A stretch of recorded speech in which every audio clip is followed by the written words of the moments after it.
वैसे घाटा तानु हो।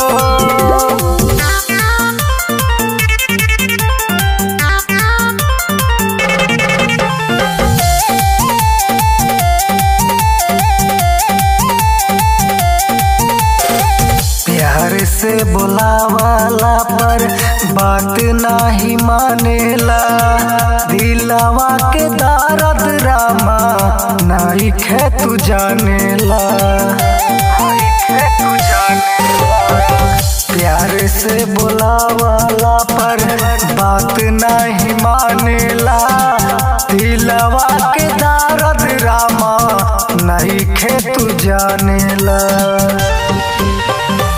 के लचूड़ी कलाई में मजा तू लेला मिठाई में, धीरे धीरे मोमबत्ती जैसे गाला तानु हो, जवानी वैसे घाटा तानु हो। धीरे धीरे मोमबत्ती जैसे गाला तानु हो, जवानी वैसे घाटा तानु हो।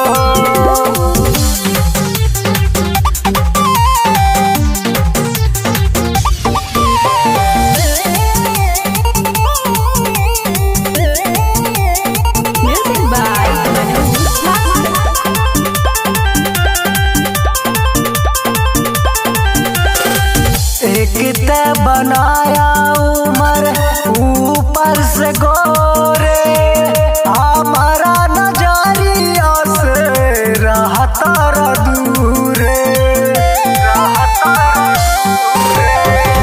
एक बनाया उमर ऊपर से गोरे, हमारा नजरिया से रहता दूरे।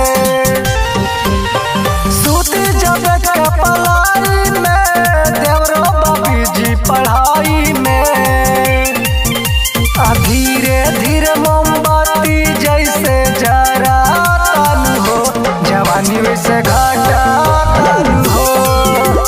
धीरे धीरे मोमबत्ती जैसे जरा तानु हो, जवानी वैसे घाटा